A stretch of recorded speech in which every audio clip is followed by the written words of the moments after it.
આપણે ગઈકાલે જોયું શ્યામ ઠાકુરનો પ્રસંગ ચાલી રહ્યો છે. કાશીમાં હિન્દુ મહાસભાનું અધિવેશન ભરાયું છે. દિલીપ કુમાર રાયને ભજન ગાવાનું આમંત્રણ એમાં મળેલું હતું. કાશીમાં રહેતા શ્યામ ઠાકુરને ખબર પડી કે દિલીપ કુમાર રાય આજે અધિવેશનમાં ભજન ગાવાના છે, એટલે એ પણ તો પહોંચેલા છે, મંડપમાં બેઠા છે. અત્યાર સુધી દિલીપ કુમાર રાય અને શ્યામ ઠાકુર એકબીજાને કોઈ દિવસ મળ્યા હતા નહીં, ફર્સ્ટ ટાઈમ મળે છે. બંને એકબીજાના નામથી પરિચિત છે, કારણ કે અમલભાઈ જેનું ચરિત્ર થોડા વખતમાં આપણે હવે લઈશું, નેક્સ્ટ વીકમાં કદાચ.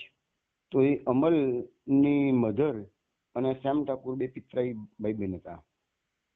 અને દિલીપ કુમાર રાય તો આખા ભારતભરમાં બધી ભજનો માટે ગાવા ફરતા હતા, એટલે આખા ભારતભરમાં ફેમસ થઈ ગયા હતા. રેડિયો પર પણ એમના ઘણી વખત પ્રોગ્રામો આવતા હતા.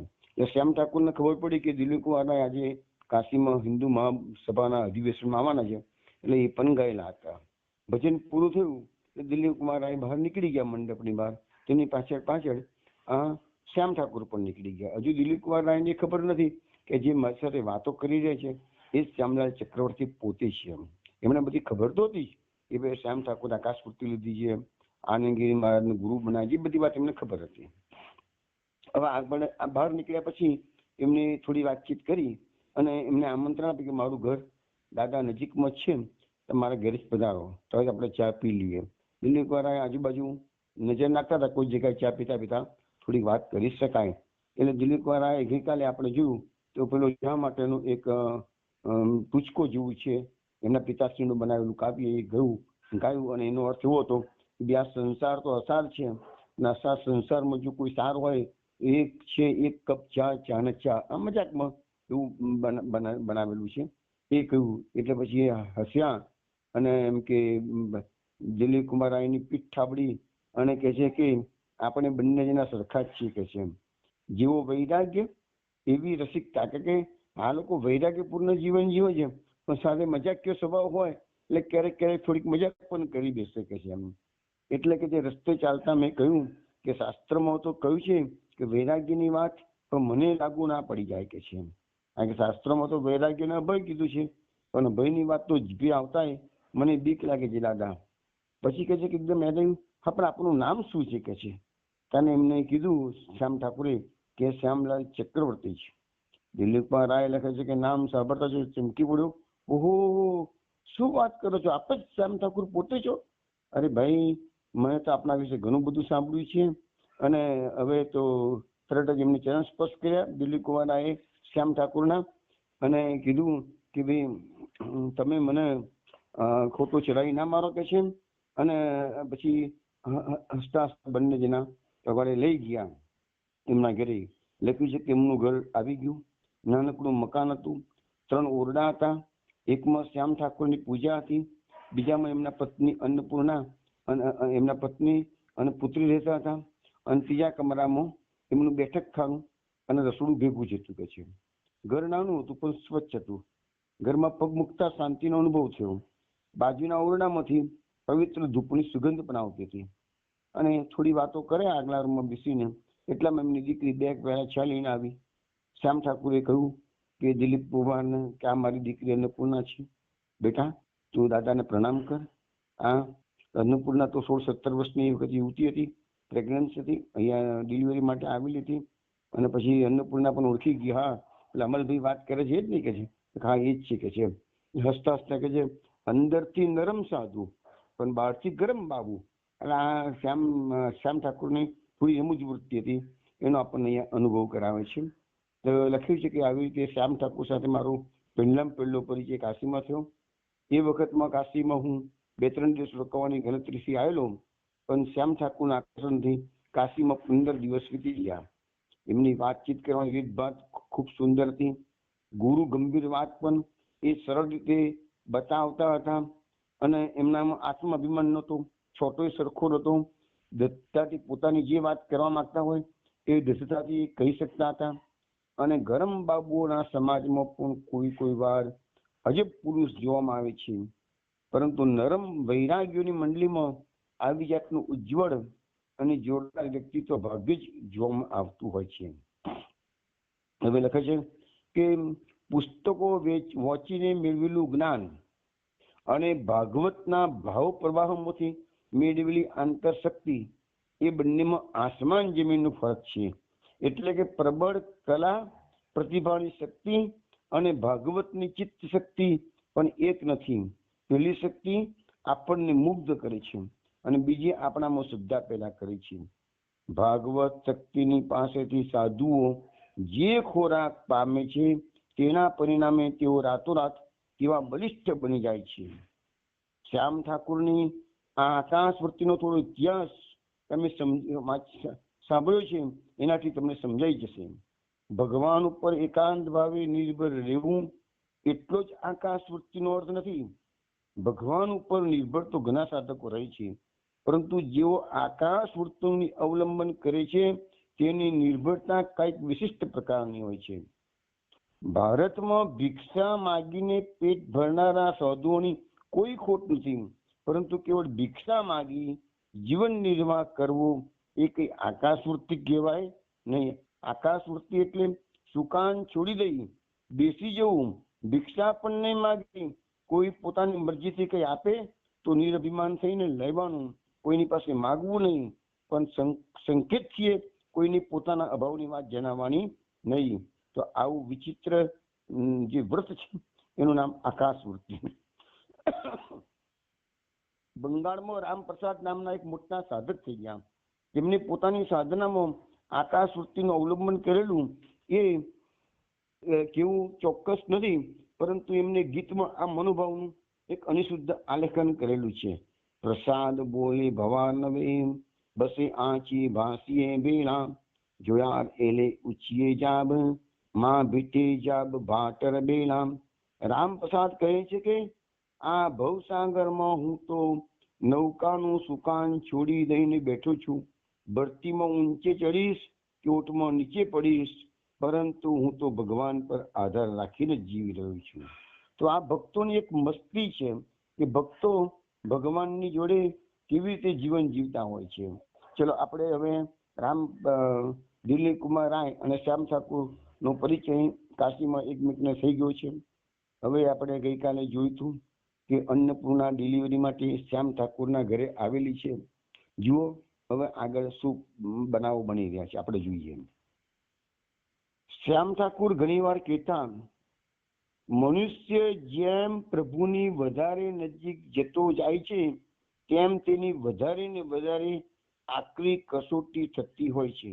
અને એટલા માટે જ કહ્યું છે ને કે હરિનો માર્ગ છે સુરાણો, નહીં કાયરનું કામ જો નહીં. ભગવાન પણ કસોટી કરે ને. આજે આપણે કોઈ દુનિયામાં કોઈ વસ્તુ સફળતા પ્રાપ્ત કરવી હોય તો આપણે ખૂબ મહેનત કરીને અનેક પ્રકારની કસોટીઓમાંથી આગળ જવું પડે છે. તેવું આ આધ્યાત્મ માર્ગમાં પણ છે. કાશી આવ્યા પછી એક દિવસ અન્નપૂર્ણાએ દશાશ્વમેઘ ઘાટ પર ગંગા સ્નાન કરવાની ઈચ્છા કરી. શ્યામ ઠાકુરને થયું કે અન્નપૂર્ણાને આવી હાલતમાં કશું જોખમ લેવાય નહીં. ત્યારે અન્નપૂર્ણાએ કહ્યું કે ગંગા સ્નાનમાં વળી જોખમ શું છે કે જેમ. શ્યામ ઠાકુરને શરમાવા જેવું લાગ્યું. તેમને કાનની બૂટ પકડીને કહ્યું, મારી ભૂલ થઈ, પણ તું આજનો દિવસ થોભી જા, હું નંદિનીને કહીશ, એ આવતીકાલે તને મોટરમાં લઈ જશે. અન્નપૂર્ણાએ કહ્યું કે ગંગાજી તો આપણા ઘરની નજીકમાં જ છે, એટલું તો હું ચાલી શકીશ. પણ શ્યામ ઠાકુરે માન્યું નહીં. એમને કહ્યું રસ્તામાં ઘણી ભીડ હોય છે, ક્યાંક ધક્કો લાગી જાય, માટે ગાડીની વ્યવસ્થા કરું છું કહ્યું. એ રીતે એ દિવસે શ્યામ ઠાકુરે દિલીપ કુમારને કહ્યું કે કાલે અન્નપૂર્ણા ગંગા સ્નાન માટે જવાની છે, તમે એની સાથે જજો.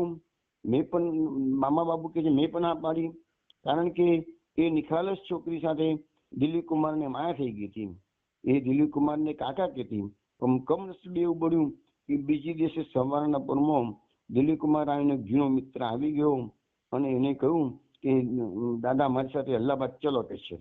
અને એનો અતિશય આગ્રહ જોઈ એને લઈને હું શ્યામ ઠાકુરના ઘેર ગયો અને ત્યાં જઈને હસતા હસતા શ્યામ ઠાકુરને કહ્યું કે આ મારો દોસ્ત ઘણા વખતે મને મળ્યો છે, એ મને ઉપાડી જાય છે કે જેમ, પણ તમે ચિંતા ના કરશો, હું અલ્હાબાદમાં 1-2 અઠવાડિયામાં રહી અને પાછો જરૂર આવી જઈશ. આ સાંભળીને શ્યામ ઠાકુર એકદમ જોરથી હસી પડ્યા અને કીધું, અરે દાદા તમે કઈ ગાંડા થયા છો? આ તમે 2 અઠવાડિયાની વાત નથી કરતા, તમે હવે 2-3 મહિને કાશી પાછા આવશો કે છે. શ્યામ ઠાકુરના શબ્દો અક્ષર અક્ષર સાચા પડ્યા. હું પૂરેપૂરા 9 અઠવાડિયે પાછો આવી શક્યો. દરમિયાન અહીં કાશીમાં શું બન્યું એ હવે દિલીપ કુમાર રાય કહે છે. હું અલ્હાબાદ જવા નીકળી ગયો. તે પછી નંદિનીની મોટર અન્નપૂર્ણાને અને કમલાને ગંગા સ્નાન લઈ જવા માટે તે દિવસે આવી. મા દીકરી ગંગા સ્નાન કરી મોટરમાં પાછા ફરતા હતા ત્યાં રસ્તામાં એક સાયકલ રિક્ષા વાળો એમની મોટર સાથે અથડાઈ ગયો. કમલા દીદીને તો કઈ ખાસ વાગ્યું નહીં, પણ અન્નપૂર્ણાની સખત ઈજા થઈ ગઈ અને દવાખાનામાં દાખલ કરવી પડી. ત્યાં ડાક્ટરોએ કહ્યું કે હાલત ગંભીર છે. શ્યામ ઠાકુરની ચિંતાનો પાર ના રહ્યો. તેમણે આનંદગીરીને હકીકત જણાવતો લોબો તાર કર્યો. તારના જવાબ કાગળ આવ્યો કે મોટર માગી શું કરવા? વ્રતનો ભંગ કર્યો તો એ કર્મનું ફળ કોઈક તો ભોગવવું પડશે. આવું ફરી ન થાય, ધ્યાનમાં રાખજે. બીજું બાજુ કહેવાનું હજુ ક્યાં લગી આવી ચિંતા કરવાનું રાખવાનું છે. જે હજી પણ મારું મારું કરે છે તે કેવી રીતે પરમ નિર્ભરની પરીક્ષામાં પાસ થવાનું છે. 10 અઠવાડિયામાં પછી શ્યામ ઠાકુરે આંખ આગળ પાછળથી દિલીપ રાયને વંચાયો હતો. તે વખતે તેમની આંખો ઉભરાઈ આવતા આંસુ છુપાયા હતા. અન્નપૂર્ણા 15 દિવસે હોસ્પિટલમાંથી સાજી થઈને ઘેર આવી. તેની સારવાર પાછળ પેલા જે 200 રૂપિયાનું મની ઓર્ડર આવ્યું હતું એ પૂરા થઈ ગયા. શ્યામ ઠાકુર દરમિયાન શ્યામ ઠાકુર પોતે માદા પડ્યા. તાવ શરડીમાંથી ન્યુમોનિયા થઈ ગયો. એ પોતે મહિનો પથારી બસ રહ્યા. અશક્તિ જ ઘણી હતી. ડાક્ટરે પણ આરામ કરવાની સલાહ આપી હતી.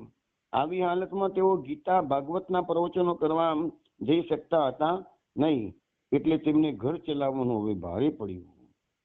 આવી મુસીબત તેમને કદી જોઈ નહોતી. પેલો સુધેન્દુ જે એમના વિભાઈનો ભત્રીજો હતો એ બાબરો બની ગયો કે હવે કરવું શું? કથા ન કરે તો દક્ષિણા મળે કેવી રીતે? અહીંથી એ સુધેન્દુ થોડું લઈ આવતો, જેમ તેમ ઘર ચાલતું. પણ ઘરના ભાડાનું શું? સંસારી માણસ કોઈની પાસેથી ઉછીનું પાછીનું કરી શકે, આ તો નહીં ગ્રસ્ત અને નહીં સંન્યાસી. કોઈને એમનો વિચાર આવે નહીં, કોઈની આગળ મોં ખોલીને કઈ કહેવાય પણ નહીં. આ તરફ ઘર માલિકનો તગાદો વધતો જતો હતો. એ ઘર માલિક 2 ભાઈ હતા. બંને લઠ્ઠબાજ અને ગુંડા જેવા હતા. પહેલી તારીખે ભાડું વસૂલ કરો માથા પર આવીને ઉભા રહેતા. કઈ મળે નહીં એટલે ધમકી આપીને પાછા જતા. એમ 1.5 મહિનો તો વીતી ગયો. હવે તો તે બંને ભાઈઓની ધીરજ ખૂટી. એક દિવસ સવારે આવીને તેઓ કઠોર વાણીમાં કહી ગયા, સાધુ ફાધુ અમે કઈ સમજતા નથી. કાગડો કઈ મોરના પીછા ગાલે એટલે કઈ અમે છેતરાઈ નહીં જઈએ. અમારે તો ભાડું જોઈએ, ભાડું. 15 દિવસ પછી 2 મહિનાનું ભાડું જો એક સાથે નહીં મળે ને તો કાગડાને એના પીછા સાથે બોચીમાંથી પકડી અમે બહાર કાઢી દઈશું, એ લખી રાખજો. એવી ધમકી આપી ને બંને ભાઈઓ જતા રહ્યા. આ બધી ધાંધલની અન્નપૂર્ણા પર કશી અસર ન થાય એ બાબત શ્યામ ઠાકુર અને કમલાએ ખૂબ સાવધ રહેવું પડ્યું હતું. શ્યામ ઠાકુરની વ્યાકુળતાનો પાર નહોતો. મનમાં ઘણી ભોંજગળ ચાલતી હતી. છેવટે તેમને ગુરુદેવને આગળ લખ્યું કે અન્નપૂર્ણાને ટ્રેનમાં પણ લઈ જવા એવી હાલત નથી, નહીં તો એને પાછો ગામડામાં લઈ જવું. શું કરવું? તરત જ જવાબ આવ્યો, સાધારણ દુનિયાદારીના માણસોની પેટે વર્તવું છે તો પછી ગુરુદેવની સલાહ શું કરવા માંગે છે? ઈશ્વરનું નામ તો શુક્રાલય છે. બધું જેને ઈશ્વરને સોંપી દીધું છે એને માટે શું કરવું એવો પ્રશ્ન રહેતો જ નથી. હવે અહીંયા શ્યામ ઠાકુર બરાબર મુશ્કેલીમાં મુકાયેલા છે. ભાડુઆની ઉઘરાણી કર્યા કરે છે. હવે આ બાજુ દિલીપ કુમાર રાય તો અલ્હાબાદ જતા રહ્યા છે. જઈને ગયા કે 2-3 અઠવાડિયામાં આવી જઈશ.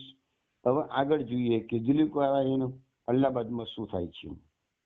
હવે લખે છે કે શ્યામ ઠાકુરનો પવિત્ર સત્સંગ મિલી હું અહીંયા અલ્હાબાદમાં આવ્યો અને રોજ પાર્ટી ચાલ્યા કરે. અહીંયા આધ્યાત્મિકની વાત કોઈ કરતું જ નથી કે છે. અહીં તો કેવળ ભારતીયોમાં નાટક, સિનેમા, ફેશન, સાયન્સ, કલા કારીગરી અને વિલાયતનો ફલાણો વિચારના કામ કે છે, ઢીકનો આમ કે છે, એની જ વાતો ચાલે છે. મારે ન છૂટકે મારા મિત્રના કારણે આ બધી પાર્ટીઓમાં ભાગ લેવો પડે છે. અને આ લોકો કલ્ચર્ડ સોસાયટી કહે છે. કલ્ચર્ડ સોસાયટીનો આ કલ્ચર્ડ વાર્તાલાપ, એ વાર્તાલાપ સાંભળીને દિલીપ મહારાજ કે છે મને ઉપકા આવતા હતા. પણ કહું કોને? એવા ભયંકર વમણમાં સપડાયો કે એમાંથી બહાર નીકળાતું નહોતું. સદભાગ્યે શ્યામ ઠાકુરનો સત્સંગ પામ્યો હતો, ત્યાં વંબળમાં પાછો હું જીકાઈ ગયો હતો. હવે આગળ શું કે છે કે એવી રીતે કહે છે કે હું આમાં ફસાયેલો હતો અને એ દિવસે શું થયું તો અગાડે કહે છે કે મારી જન્મગાંઠના દિવસે અલ્હાબાદમાં મારા મિત્રના સુંદર બંગલામાં મારા માનમાં એક પાર્ટી થઈ. ફૂલોની માળાઓ અર્પણ થઈ, ધન્યવાદ અપાયા, સાયન્સ, સિનેમા, કલાકારીગીરીનો જયજયકાર થયો. આટલા વર્ષ જીવ્યામાં મેં જાણે કોઈ મોટું પરાક્રમ કરી નાખ્યું હોય એમ બધાએ મારા વખાણ કર્યા. પણ એ બધામાં મારા મનમાં ઊંડી વેદના જાગાડી. રાત્રે મારું મન એકદમ વિષાદગ્રસ્ત થઈ ગયું. હું ક્યાંથી ક્યાં આવી પડ્યો. શ્યામ ઠાકુર ઘણી વાર ગાતા ને ભાગવતનો શ્લોક યાદ આવી ગયો, આયુષ્યામ અદસદ વ્યય. આયુષ્યનો દુરુપયોગ કરીને દિવાળીઓ કાઢવાનું. આપણે બધા જ કામ કરી રહ્યા છીએ. આપણને ભગવાને જે આયુષ્ય આપ્યું છે એ આયુષ્ય બગાડી રહ્યા છીએ. મારું મન પશ્ચાતાપથી એટલું બધું ભરાઈ ગયું કે 2 કલાક મેં પથારીમાં પાછા ફેરવ્યા, ઊંઘ આવી નહીં. છેવટે પથારી છોડી દઈ હું ખુલ્લા આકાશમાં, આકાશ હેઠળ એ ખુશી નાખીને પડ્યો. પ્રભુનું સ્મરણ કરવા લાગ્યો. એમ કરતા બહુ વારે મારું હૃદય શાંત થયું. મને કઈક છુટકારાની લાગણી થઈ. મેં વધારે દૃઢતાથી ભગવાનની પ્રાર્થના કરવા માંડી. દિલીપ કુમાર લખે છે, આવું કેટલો વખત ચાલુ હું કહી શકતો નથી, પરંતુ એટલું જાણું છું કે પશ્ચાતાપથી મારું હૃદય વિંધાઈ ગયું. પશ્ચાતાપ કરો કે શ્યામ ઠાકુરનો સત્સંગ છોડી અને પાર્ટીમાં ભાગ લેવા માટે આવી ગયો હતો. 2-3 થોડું કહીને નીકળી ગયો હતો અને ઓલરેડી 2 મહિના ઉપર સમય થઈ ગયો હતો. એટલે પશ્ચાતાપ એનો લાગ્યો છે. આંખોમાંથી આંસુનો પ્રવાહ વહેતો હતો. ધીરે ધીરે હું ઊંડો ઉતરતો જતો હતો. જાણે મને ક્યાંક લઈ જવાતો એવું લાગતું હતું. ધ્યાનમાં ઘણી વાર આવો અનુભવ થાય છે. અને પછી મેં એક અદ્ભુત દ્રશ્ય જોયું. આ પહેલા પણ મને દ્રશ્યો દેખાતા હતા, પણ આવું આજે મેં સ્પષ્ટ જોયું. એક જટાધારી, લોબી ફરફરતી શ્વેત દાઢી વાળો તેજસ્વી મુખ મુદ્રા વાળો સાધુ મારી સામે અહીંયા અલ્હાબાદમાં અગાસીમાં ઊભો છે. હું એમને જતા જ ઓળખી ગયો તો આનંદગીરી મહારાજ છે. કારણ કે શ્યામ ઠાકુરના ઘરે મેં એમનો ફોટોગ્રાફ જોયો હતો. આપણે સતીના પ્રસંગમાં આનંદગીરી જે વાત આવે છે ને એ બધું આના પછી બનેલું છે. આ એમને આનંદગીરીને કોઈ જોયા નથી.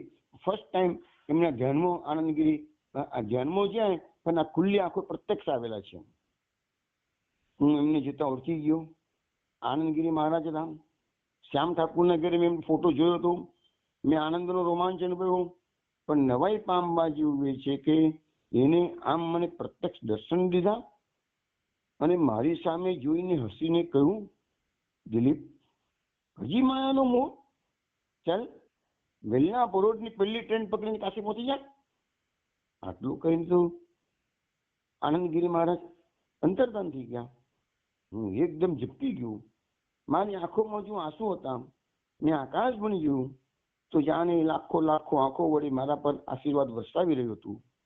મારા આખા શરીરમાં અપૂર્વ આનંદની ભરતી આવી ગયું. તે વખતે મેં ઘડિયાળમાં જોયું તો રાત્રિના 4 સવારના 4 વાગ્યા હતા. મેં ટાઈમ ટેબલમાં જોયું તો કાશી જતી એક ટ્રેન સવારે 5 વાગે પ્રયાગ આવતી હતી. તરત જ નાહી ધોઈ તૈયાર થઈ ગયો. મિત્ર માટે ચિઠ્ઠી મૂકી દીધી કે ભાઈ મારો સામાન તું કાશીમાં શ્યામ ઠાકુરને તો પહોંચાડી દેજે. હું અર્જન્ટ કામ હોવાથી કાશી જવા નીકળું છું. અને પછી સીધો સ્ટેશને પહોંચી ગયો.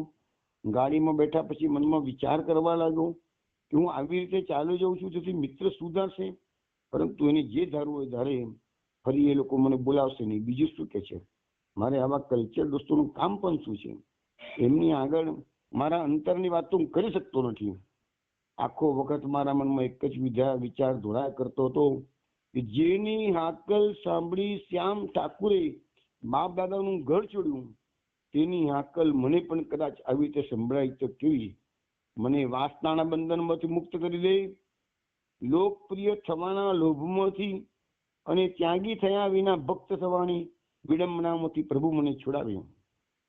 બંધન આમ જ તૂટતું હોય છે, તોય જ્યારે ભગવાન એ તોડે છે ત્યારે દુઃખ થયા વિના રહેતું નથી, ભલે ને પછી મુક્તિનો માર્ગ હોય.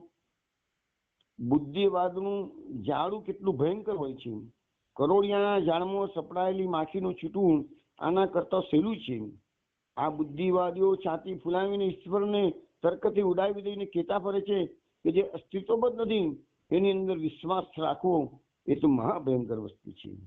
એ વિશે વાત કરતા કરતા શ્યામ ઠાકુર ઘણીવાર એક સંસ્કૃત શ્લોક બોલતા, નાસ્તિ ચેત નાસ્તિ નો હાનિ અસ્તિ ચેત નાસ્તિકો હતા. એટલે કે સંતો એવું કહે છે કે ઈશ્વર છે, સંતો કહે છે કે ઈશ્વર છે, પણ જો ઈશ્વર જેવું દુનિયામાં કોઈ તત્વ નહીં હોય તો એનાથી કોઈ સંતોને હાનિ નથી કે છે. અને નાસ્તિકો કહે છે કે ઈશ્વર જેવી કોઈ ચીજ નથી કે છે, પણ જો એ ઈશ્વર જેવી વસ્તુ અસ્તિત્વ ધરાવતી હશે તો પછી નાસ્તિકની ખ્યાલ નથી કે છે. આ બહુ સુંદર વાત અહીં આપણને જાણવા મળી. આ વિચારો કરતો કરતો હું કાશી આવી પહોંચ્યો. ટેક્સી કરી હું સીધો શ્યામ ઠાકુરના ઘરે દોડી ગયો. બપોરનો સમય હતો. શ્યામ ઠાકુર એમના ઘરના કચડામાં આગળ ઊભા હતા. એમના ઘરની સામે રસ્તા પર ઉભો રહીને સુધેન્દુ બે ફાંદ વાળા શેઠિયાઓની જોડે બાયો ચડાવીને વાતો કરતો હતો. શ્યામ ઠાકુર ખૂબ જ સુકાઈ ગયેલા લાગતા હતા. તેમના મુખ પર અદ્ભુત સ્વસ્થતા હતી.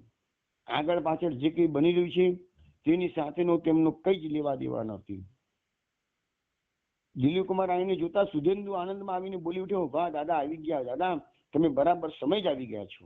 મેં પૂછ્યું, આ બધું શું છે? તું કોને સામે આમ બાયો ચડાવે છે? એકદમ સુધેન્દુનો રોષ ભભૂકી ઉઠ્યો. એને પેલા બે ફાંદ વાળાઓની સામે આધરીને કહ્યું, હોય શું બીજું, ઘરનું જેરી ભાડું ચડી ગયું છે એમાં તો આ લોકો ગીધડા જેવા તૂટી પડ્યા છે. સાધુની સામે કે છે, બસ અબગડી ભાડું દઈ દો, અબગડી ભાડું દઈ દો, નહીં તો ઘરમાંથી નીકળી જાઓ. આમ કહી એને બાયો ફરી ચડાવી કહ્યું, કુત્તાઓ હવે જો ભસ્યા છો તો તમારી જીભ ખેંચી કાઢીશ. આમ કહી તે બે ડગલા તે બંનેની સામે જશો. એ જોઈને પેલા 12 ડગલા પાછા હટી ગયા અને બોલવા લાગ્યા, ભાડું આપો, ભાડું આપો પેલા. મેં સુધેન્દુને ધાડો પાડતા કીધું, ભાઈ તું આમ અકળાઈશ નહીં. પછી મેં પેલા બે જણાને પૂછ્યું, તમે સંતની પાસે કેટલા રૂપિયા માંગો છો બોલો? ત્યારે એક જણ સીધો જવાબ આપવાને બદલે શ્યામ ઠાકુરનો ઉદ્દેશને ગમે તેમ બોલવા લાગ્યો, સંત સંત વળી શાણો, આ તો ઢોંગી છે, મોરના પીછા ઘાલીને આવેલો કાગડો છે, કાગડો કે છે. એ પૂલું બોલી રહે એ પહેલા તો સુધેન્દુએ દિલીપકુમાર આવીને આગળ ખસેડી દીધા, બાજુમાં ખસેડી દીધા અને વીજળીની બેઠે એ બે પર તૂટી પડ્યું. કારણ કે સુધેન્દુ તો પહેલવાન હતો, અખાડો ચલાવતો હતો અને બે ના તાળકા માથા પર એવા મુક્કા ચલાવ્યા કે બે જણા ચીસ પાડીને ભાગી ગયા. હું એકદમ દોડીને વચમાં પડ્યો. મેં સુધેન્દુનો પાછો ખેંચી લીધો. પેલા બે જણા બોલતા બોલતા ગયા, પોલીસ પોલીસ, ખૂન ખૂન. એની મોં પાડતા બે જણા નાઠા. હવે મેં મારી ટેક્સી હજી ત્યાં ઊભી હતી, હું તે લઈને પાછળ પડ્યો. મારા મનથી એમ કે પોલીસનું લફરું થાય એ પેલા એમને પકડીને મનાઈ લઉં, પરંતુ એ લોકો કઈ ઉલટું સમજ્યા. તેથી જાય દોડ્યા જાય. રસ્તામાં ભીડ હતી તેથી મોટર ઝડપથી જઈ શકતી નથી. પેલા બે જણા એક ગલીમાં બેઠા, મોટર ગલીમાં જાય એમ હતી નહીં. તેથી દિલીપકુમાર લખે છે કે હું મોટરમાંથી કૂદી પડ્યો, નીચે ઉતરી ગયો અને ગલીમાં એકદમ જોરદાર દોડવા મળે કે છે. પેલા બંનેને ઉદ્દેશીને બૂમ મારીને કીધું, અરે ભાઈઓ ઉભા રહો, હું તો તમારા પૈસા આપવા આવ્યો છું. ત્યારે એ લોકોને સંતોષ થયો અને દોડતા અટક્યા, ઉભા રહ્યા, આટલી આગે મારી સામે જોઈ રહ્યા. મેં કહ્યું, બોલો તમારે કેટલા પૈસા સંતની પાસે લેવાના છે? પણ આ વખતે પૈસા લેવા હતા. એટલે સંત શબ્દોને એમને વિરોધ કર્યો નહીં. સુધેન્દુની દવા અસર કરી ગઈ હતી. પેલા બંને જણાએ કીધું કે 2 મહિનાનું ભાડું ચડી ગયું છે, તેમ માગીએ છીએ. દિલીપકુમાર કહે છે, ભાઈ 2 ના બદલે 4 મહિનાનું ભાડું લઈ લે, ચાલ. અને તરત જ મેં પોત લખી આપી એમને. ત્યાંથી પછી પેલા લોકોને સમજી ગયો, આ તો અચાનક 2 ના બદલે 4 મહિનાનું ભાડું એડવાન્સ બુડી દીધું કે જેમ પોતાને. ત્યાં પછી પેલા બંને જણાએ ત્યાં દિલીપકુમારને કીધું, તમારે તો પધારો અને ભોજન લો. સંત આજે તમને કશું ખાવા નહીં આપી શકે, કારણ કે એમના ઘરમાં કશું છે જ નહીં અને એમની દીકરીની તબિયત બહુ બગડી ગયેલી છે. તો હવે એ સંત પેલા બે ગુંડાઓ આશીર્વાદ આપે છે ભગવાનની દયાથી એમની દીકરીને જલ્દી સારું થઈ જાઓ. હવે એમને લાગણી બતાવી, વિવેક બતાવ્યું. લક્ષ્મી આવી એટલે ડાપણ આવી ગયું. પછી એ લોકો પશ્ચાતાપ વ્યક્ત કરી કહ્યું, અમે શું કરીએ સાહેબ, ભાડા ઉઘરાવીને અમારું પેટ ભરીએ છીએ. જો અમે કડક ના થઈએ, 2 કડક શબ્દો ન બોલીએ તો અમારે તો ભૂખે પડવું પડે. પણ પછી સંતજીએ કહ્યું, સંતજીને અમે કશું, પછી સંતજીને કહ્યું અમે હવે કશું નહીં બોલીએ, અમારા ઘરમાં આવા સંત રહે છે એ કઈ ઓછું છે? પૈસા મળ્યા ને બેના બદલે ટાઈમ ના મળું એટલે હવે સંત કરીને વખાણ કરે છે. એને કહે છે અમારા ઘરમાં સંત રહે છે એ અમારા માટે મોટી વાત છે. મારું મન શ્યામ ઠાકોરમાં લાગેલું હતું એટલે બંનેને ત્યાં મૂકી હું પાછો આવ્યો ટેક્સીમાં. શ્યામ ઠાકોરને ઘેર આવી ગયો. શ્યામ ઠાકોરને ઘેર આવ્યો તો જોયું તો અન્નપૂર્ણાની હાલત ગંભીર હતી. એને તરત દવાખાને લઈ જવા 2-3 કલાક પછી પ્રસૂતિ થઈ, પરંતુ બાળક તો જન્મતાની સાથે જ મરણ પામેલું હતું. કમલાદેવી ખૂબ રડ્યા કરે છે. કમલાદેવી મારા દેખતા જ આવીને શ્યામ ઠાકુરના પગમાં ડગલોટીને પડ્યા, જોરથી રડવા લાગ્યા. શ્યામ ઠાકુરે એના માથા પર હાથ મૂકી શાંત સ્વરે કહ્યું, જેને આપ્યો હતો બાળક તેની પાછો લઈ લીધો, એમાં ફરિયાદ કોની આગળ કરવાની? ગુરુદેવે નથી કહ્યું કે આપણે આપણા સંતાનોના માલિક નથી પણ ટ્રસ્ટી છીએ? એટલામાં નર્સે આવીને કહ્યું, અન્નપૂર્ણા ફરી બેભાન થઈ ગઈ છે. એટલે કમલાદેવી નર્સની પાછળ અંદર ગયા. હું શ્યામ ઠાકુરની સામે જોઈ રહ્યો. એના મોં પર સરકી પણ ચોકડી છાયા ન હતી. હંમેશની પેઠે હસતા મુખે એમને દિલીપ કુમારને કહ્યું, જોયું ને ભાઈ, યુગો પહેલા આપેલું વચન ભગવાન હજુ પણ કેવું પાડી રહ્યા છે. ભગવાન મારા યોગક્ષેમની ચિંતા કરે છે. આનાથી બીજો પુરાવો શું જોઈએ? મને બચાવવા ભગવાને તને અલ્હાબાદથી કેવો તને કાશી મોકલી આપ્યો. તો એ લોકો તો હજી શંકા કરવાના કે આ બુદ્ધિ અને વિજ્ઞાનના જમાનામાં ચમત્કારો કઈ બને ખરા? તેમના મુખ પરનું હાસ્ય જોઈ મારું મન પણ હળવું થઈ ગયું. મેં કહ્યું, કંઈક મજાકના સુરે કહ્યું, પણ દાદા, આમાં ઈશ્વરનો હાથ ગણવો કે અકસ્માત ગણવો કે યુગાનુયુગ? ધારો કે હું ઓચિંતાનો ન આવી ચડ્યો હોત તો તમારું શું થાત? શ્યામ ઠાકોરે આંખો મિચકાવીને હસીને કહ્યું, દિલીપ, ધારો કે મને ખબર છે કે વહેલી પરોઢે કોઈએ તમારા સપનામાં આવીને તમને કહ્યું છે કે પેલી ટ્રેનમાં તું કાશી પહોંચી જા. આ સાંભળતા દિલીપ લગે છે કે મારા આખા શરીરમાં જાણે વીજળીનો પ્રવાહ ફરી વળ્યો હતો. મેં કહ્યું, તો શું એ? શ્યામ ઠાકુરે કહ્યું, હા એ જ, બીજું કોણ હોય? બીજું કોણ સોયના નાકામાંથી હાથીને પસાર કરી શકે તેવું છે? એ જ, એને મને સપનામાં બધું કહી ગયા. વમળમાં નાખનાર પણ એ, વમળમાંથી બહાર ખેંચી કાઢનાર પણ એ. બોલતા બોલતા શ્યામ ઠાકુરનો સ્વર ગાઢો થઈ ગયો. તેમને મોં પર હાસ્ય અને આંખમાં આંસુ. તેમને કહ્યું, જ્યાં જે છે ત્યાં એ જ એક અને અદ્વિતીય બિરાજમાન છે. એની જ બધી લીલા છે.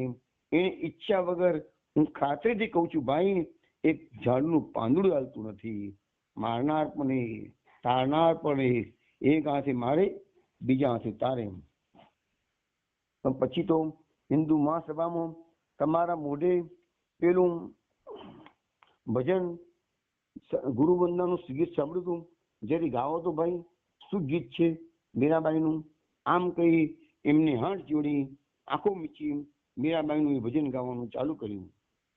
હરી મિલન સે કઠિન હૈ मीरा अपना सदगुरु पाना, हरि करुणा से खुले जो नैना तो मैं गुरु पहचाना. એનો અર્થ એવો થાય છે, મીરાબાઈ કહે છે કે સદગુરુ મળવો એ હરિના મળવા કરતા પણ ઘણું અઘરું છે. હરિની કૃપાથી જેની આંખો ખુલી જાય છે તે જ ગુરુને ઓળખી શકે છે. ગાતા ગાતા શ્યામ ઠાકુરના બે ગાલ પરથી દડ કરતો અશ્રુનો પ્રવાહ વહી રહ્યો છે. મેં પણ એમાં સૂર પુરાવ્યો.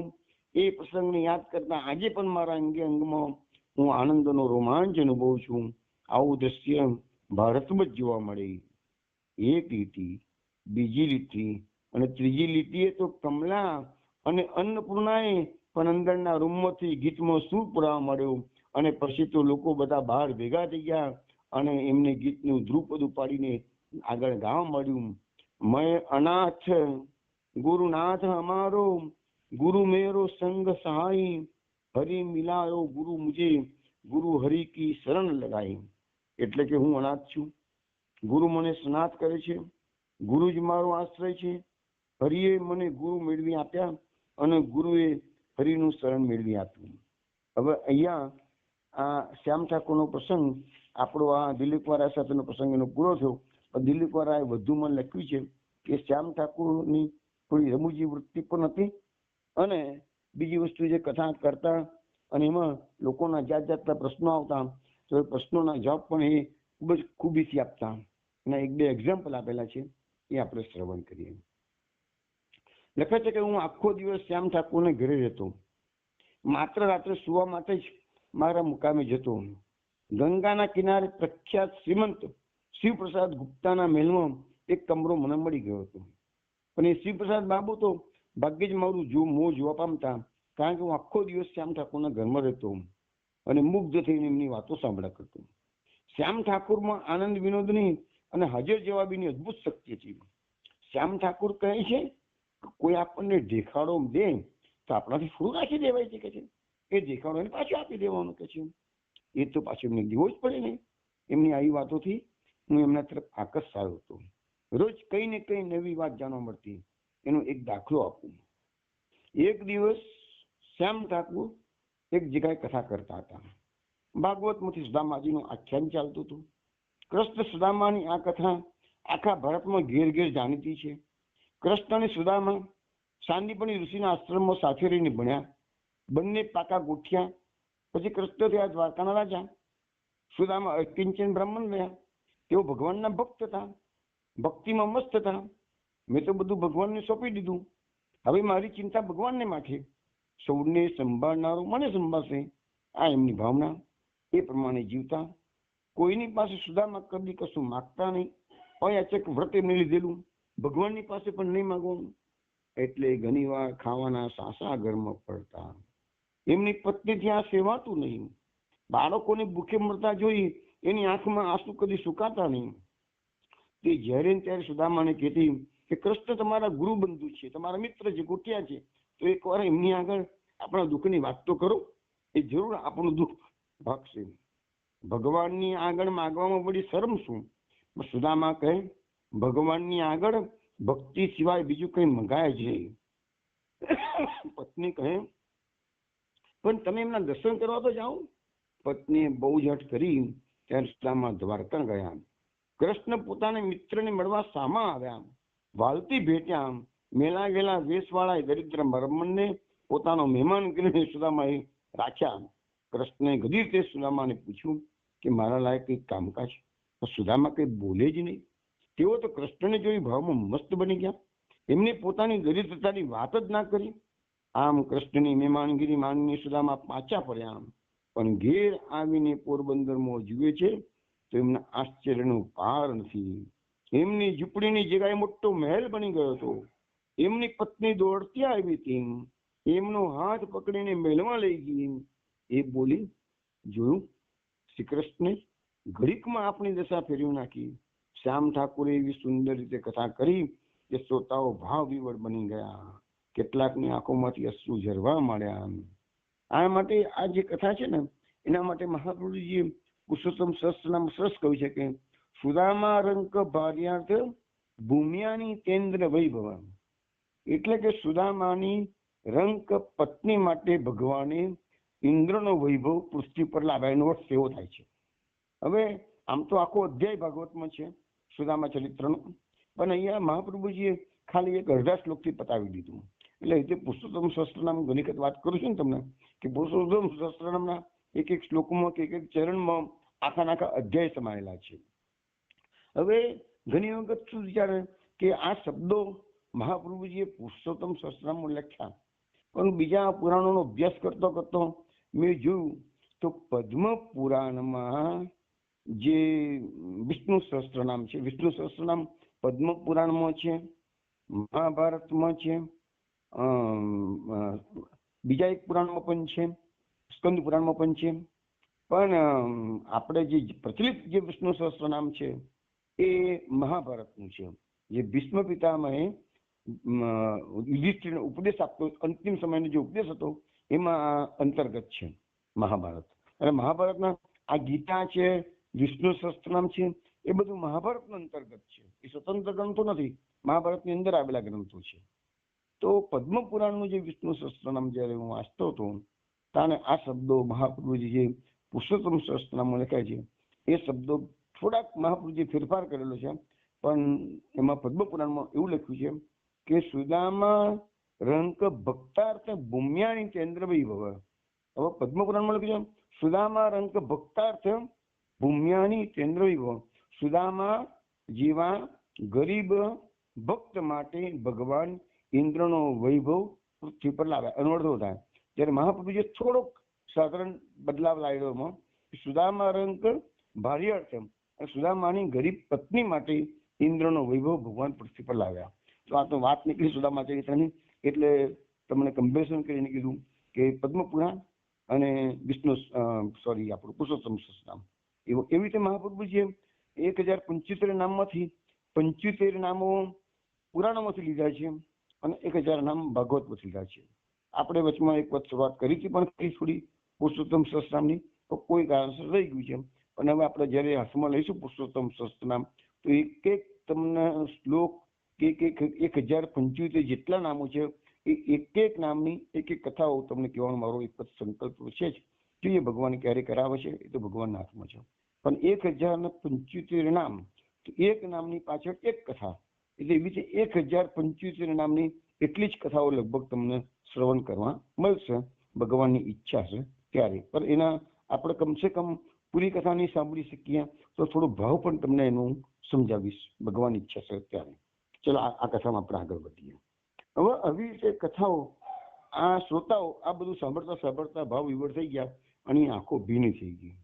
પણ બનતું હોય છે ને એ પ્રકારે કથામાં કેટલાક માણસો મજાક મસ્કરી કરવા પણ આવ્યા હોય છે કે કથાકારને અત્યારે તો કથાઓ બધી મોટા પાયા પર થતી હોય છે, આપણે જે જોઈએ છીએ બધી.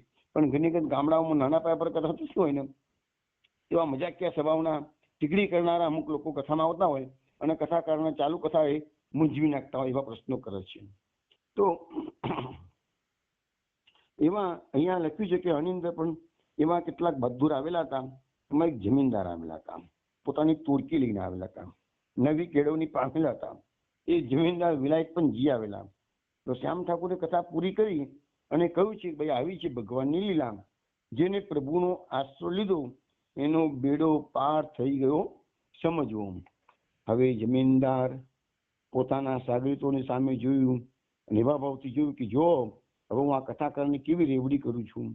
પછી પેલો જમીનદાર મોટેથી બોલે છે, હાય રે મારું નસીબ, આવા મહાત્માઓને વેલા મળ્યા હોત તો હરી હરી કહીને હું જમીનદાર તો શું, હું તો દુનિયાભરનો રાજા બની ગયો હોત. છે મારે માત્ર એટલું જાણવું છે શ્યામ ઠાકુર કે તમારી પાસે બધા રોગની એક દવા જેવી આ જડીબુટ્ટી છે ભગવાનનું નામ, તો તમારે પેટીયું કાઢવા માટે દેડકાની પેટે ઠેકડા મારતા ઘેર ઘેર ભગવાનનું નામ વેચવાની જરૂર શું પડે છે?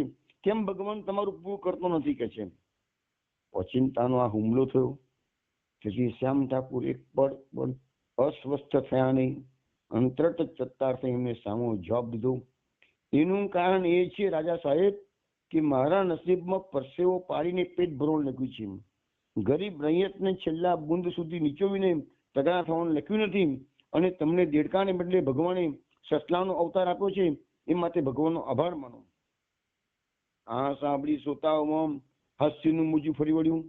જમીનદારે ભોથો પડી ગયો અને કહ્યું, ડ્રાઉ ડ્રાઉ કરતા દેડકા કરતા તો સસલું વધારે સારું શ્યામ ઠાકુર. શ્યામ ઠાકુરની જાળમાં જમીનદાર બરાબર સપડાયા. એમને તરત જ જવાબ દીધો, હું પણ એ જ કહું છું રાજા સાહેબ કે દેડકું સરોવરમાં લહેરથી તરે છે અને સસલું તો સોકડા ધર્મ ભરાઈને ખુશ થાય છે અને હુમલો થાય ત્યારે ધૂમ દબાવીને પોતાના બેડી ચક્રને પાછળ મૂકીને ભાગી જાય છે કે છે. સભામાં તાળીઓનો ગડગડાટ થયો. જમીનદાર બાબુ એવા છોભીલા પડી ગયા કે તરત જ સભામાંથી ઉઠી ગયા, પણ થોડી વારમાં પાછા આવી ગયા અને શ્યામ ઠાકોરની સામે જ બિરાજ્યા. આ વખતે શ્યામ ઠાકોર શ્રોતાઓને ભક્તિનો અર્થ સમજાવતા હતા. છેલ્લે તેમને કહ્યું, ઘણાઓના મનમાં ભક્તિ વિશે ખોટા ખ્યાલ હોય છે. તેઓ સમજે છે કે ભક્તિ એટલે હૃદયનો આવેગ, લાગણી, પરંતુ ભક્તિ એટલી સસ્તી નથી. સાધના કરવાથી એ ભક્તિ મળી જતી નથી. એ તો પ્રભુની કૃપા થાય ત્યારે જ મળે છે. અને તે પણ સાધક જ્યારે મેરા મેરામાંથી તેરા તેરાના ભાવમાં આવે છે ત્યારે જ ભક્તિ મળે છે. તો દાદુ ભગતનો એક મંત્ર એમને કહ્યું, તેરા તેરા ન કુછ હમારા, મેરા મેરા કહત ગવારા. ભક્ત કહે છે પ્રભુ સબ તેરા બધું તારું છે, મારું કશું જ નથી. જે મેરા મેરા મારું મારું કરે છે તે મહામૂર્ખ છે. અત્યારે શ્યામ ઠાકુર વાત પ્રસંગમાં કહે છે કે મને એમ કે ગુરુ નાનકનો પ્રસંગ યાદ આવ્યો છે. ખૂબ સુંદર પ્રસંગ છે, સાંભળો.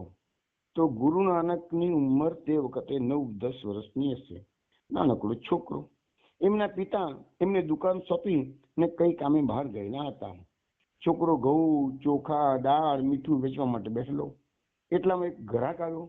એને 15 શેર ચોખા માંગ્યા. બાળક નાનક ચોખા તોડવા બેઠો. શેર ચોખા તોડતો જાય અને બોલતો જાય, આ 1 શેર, આ 2, આ 3, એમ કરતા કરતા ગુરુ નાનક એ બાળક 11 આવ્યું. આ 11, બીજું આવ્યું, આ 12, બીજું આવ્યું, આ 13 બોલ્યો. પછી તો એનું બનવાનું બંધ થઈ ગયું અને એક શેર ચોખા તોડી અને ગ્રાહકની કોથળીમાં નાખવા મળે. આ 13 ભગવાનનું બધું છે ને, દુનિયાભરનું. એ રીતે ગુરુ નાનકની કોઠડીમાં બધું જ 13 પહેલા જોતા હતા 1500 ચોખા, અને આને તો 13 કરતા કોથળું ભરવા જ મળ્યું. હવે 13 અટકતા જ નથી કે છે. અને પેલો ગ્રાહક પણ એવો છે કે અક્ષર બોલતો નથી, એને એમ કે પેલો આપી દે છે તો લઈ લેવા દે. પેલો 13 એટલે 13, અને આમ 13 એટલે ભગવાનને કે આ તારું છે. તો ભક્તિનો ભાવ જોઈ ગ્રાહક તો આભો જ બની ગયો. હવે જમીનદાર બાબુએ મૂછનો આંકડો ચલાવ્યો અને તેમને થયું કે હવે જવાબ આપવાનો ઠીક લાગાયો છે. એમને હસીને કહ્યું, એ તો સમજો ઠાકોર, પણ તમારા ઘરમાં જો આવું કુલદીપક પાક્યો હોય તો તમે દુકાન સોંપીને તમે ક્યાંય જાઓ ખરા કે? શ્યામ ઠાકુરે તરત જ જવાબ દીધો, કઈ કહેવાય નહીં રાજા સાહેબ, કારણ કે કાચો માણસ તો ભૂલ કરવાનો જ, પણ એટલી વાત ચોક્કસ કે હું એવી ભૂલ કરું તો તમે કદી એવી ભૂલ નહીં કરો. તમે મારી દુકાન છોડીને બીજી દુકાને માલ લેવા કદી પણ નહીં જાઓ. બોલો ખરું કે નહીં? જમીનદાર બાબુએ ભવા ચડાવીને પૂછ્યું, એટલે શું? શ્યામ ઠાકુર મોં ભરાઈ ગયા એટલું હસીને બોલ્યા, એ પણ મારે ખુલ્લું કરીને કેવું પડશે. કાચો 13 ગાતો રહે અને તમે મેરા કરી એનો કોથળો ખાલી કરી અને તમારો કોથળો ભરી લો, હિસાબ કોણ માંગવાનું છે? શ્રોતાઓ ફરી આનંદમાં આવી ગયા, તાળીઓ પાડી. જમીનદાર બાબુ વિલું મોં કરી બેસી રહ્યા. થોડી વાર પછી શ્યામ ઠાકુરે ભક્તિ યોગ પૂરો કરી ગીતાના કર્મયોગ વિશે બોલવા માંડ્યું. હજી તો નિષ્કામ કર્મ અને સકામ કર્મનો ભેદ સમજાવતા હતા તો જમીનદાર બાબુએ સામું આક્રમણ કર્યું. તેમની રોષના સ્વરે કીધું, એ બધી નકામી વાતો છોડો મહાશય, નિષ્કામ કર્મની વાત સાવ નોનસેન્સ છે. તમે સાધુ થઈને એ કથા કરવા આવ્યા છો તો શું નિષ્કામ ભાવે આવ્યા છો? દક્ષિણા ઉઘરાવા આવ્યા છો? માટે બધું ઢોંગ છોડી દો, જ્ઞાનની વાત કરો. જ્ઞાનાગ્નિમાં બધા કર્મો બળીને ભસ્મ થઈ જાય છે, એ જાણો છો? આ મારું વાક્ય નથી, આ ગીતાનું વાક્ય છે. એકલા કર્મથી સંતોષ થતો નથી, જ્ઞાન જોઈએ, ભક્તિ શક્તિ જોઈએ. ઠાકુર, ગીતાના પુરુષોત્તમ યોગ વિશે કઈ બોલ, જો જાણતા હો તો બોલો. હું તમને પૂછું છું કે ક્ષર અને અક્ષરથી પર પુરુષોત્તમ છે એમ કહીને ગીતાકાર શું કહેવા માંગે છે? સગુણ નિર્ગુણ તો જાણે સમજ્યા, પણ એ બેઠીએ પર જે બિરાજે છે એ વળી કોણ છે? આ મારો પ્રશ્ન છે. આનો જવાબ તમને આવડતો હોય તો આપો. એકદમ સભામાં ઉશ્કેરાટ ફેલાઈ ગયો. બધા લોકો ગભરાઈ ગયા. જમીનદારના ખુશામત તો વાવા કરવા લાગ્યા. શ્યામ ઠાકોર બિલકુલ શાંત સ્વસ્થ હતા. એમને કહ્યું, આપની જરા ભૂલ થાય છે રાજા બાબુ, આ કઈ પ્રશ્ન જ નથી, એટલે એનું શું જવાબ આપું? જમીનદાર બાબુ આંચકો ખાઈ ગયા. તેમને કહ્યું, શું કહ્યું? પ્રશ્ન નથી એટલે? શ્યામ ઠાકુરે જરા પણ ઉશ્કેરાયા વગર ઠંડકથી કહ્યું, તરસ્યો માણસ સત્તા નહીં માગે, પાણી માગશે. માથું દુખતું હશે તો તળાવ નહીં ખોડે, માથું ઉતરવાનો મલમ શોધશે. જ્ઞાની પુરુષો વૈદ્ય જેવા હોય છે, દર્દ જોઈને તે દવા આપે છે. તમારે શું પૂછવું જોઈતું હતું કહું? તમારે એવું પૂછવું જોઈતું હતું કે જમીનદાર બની પગ પર પગ ચડાવી દિન દુખીના મોનો કોડિયો છીડવીને હું ખાઈ જાઉં છું, એ શું ઠીક કહેવાય? આ કુશામત્યાઓની વાહવાના તરાપે ચડી અંધ મોનું હલેસું ઝાલી વિલાસના મોજામાં સરળ કરતા મારે કિનારા તરફ નજર નાખીને તરવું કે નજીકમાં ક્યાંય આશ્રય મળે ત્યાં જેવું છે. ટૂંકમાં રાજા સાહેબ, પેલા જરા સ્થિર થઈને ક્યાંક ઉભા રહો, તે પછી ક્ષર અક્ષર સગુણ નિર્ગુણની જ્ઞાન ચર્ચા કરીશું. 12 પોથી પૂરી થતા પહેલા તમારે તો બ્રહ્મસૂત્ર ભણવાનું ચાલુ કરવું છે. હવે શું બોલવું તે જમીનદાર બાબુને સૂઝ્યું નહીં. તેથી તેમને કહ્યું, જ્ઞાન ચર્ચાને ખાવાની ચીજ સમજતા લાગો છો.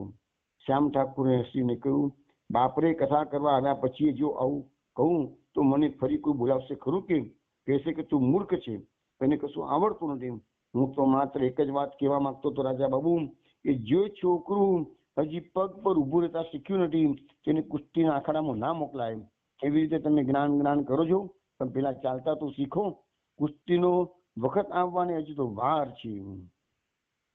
તો શ્યામ ઠાકુર છંછેડાય ત્યારે કેવું રૂપ ધારણ કરતા એ આમાંથી દેખાય છે. તેઓ બાકી દીન અને શાંત પ્રકૃતિના હતા, પરંતુ જીવા સાથે થેવા થવાનો એમનો સ્વભાવ હતો, અને એટલે એમને એનો પશ્ચાતાપ પણ ઘણો થતો હતો. પરંતુ કોઈ ખરેખર અંતરની જિજ્ઞાસાથી એમની પાસે આવતું તેમનું શાંત સૌમ્ય સ્વરૂપ જોવા મળતું. ગુરુ કૃપાએ 10-15 વર્ષ પછી એમનું એ સુંદર સ્વરૂપ પૂરેપૂરું પ્રગટ થવા પામ્યું હતું. હવે એની વાત કરું છું. હવે દિલીપકુમાર લખે છે આગળ કે એક વખત કહે છે કે હું પાંડિચેરી આશ્રમમાં હતો ને અચિંતા શ્યામ ઠાકુર ત્યાં પાંડિચેરી આવી ગયા અરવિંદ ઘોષના દર્શન કરવા. ગુરુદેવના દર્શન કરીને તેઓ ભાવ વિભોર બની ગયા અને કહે કે દિલીપ તો ભાગ્યશાળી છે ભાઈ, તને તો જોઈએ એવા ગુરુ મળી ગયા છે. મેં માત્ર હસીને કહું, ગુરુ દિગ્ગજ હોય તેથી શું દાદા, શિષ્યમાં પણ પાણી જોઈએ ને. આખો વખત મારું મન બળ્યા કરે છે.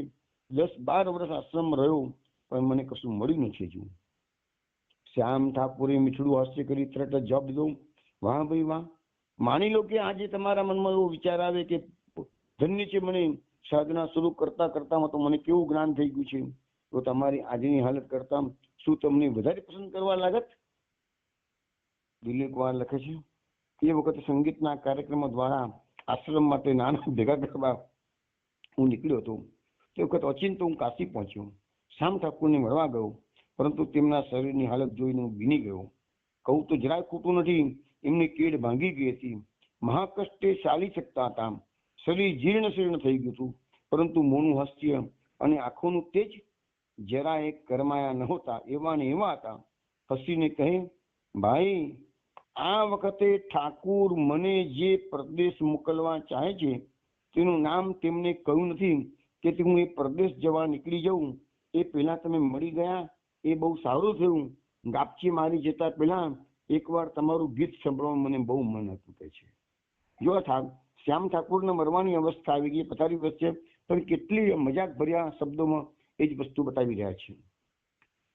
દિલીપકુમારે પૂછ્યું, તમે કેમ આવું બોલો છો? તમને શું થયું છે? તો પ્રફુલ્લ હાસ્ય કરીને એમને કહ્યું, થવાનું વળી શું હોય? જો સમજો શબ્દો, બહુ સરસ શબ્દો લખેલા છે. થવાનું વળી શું હોય?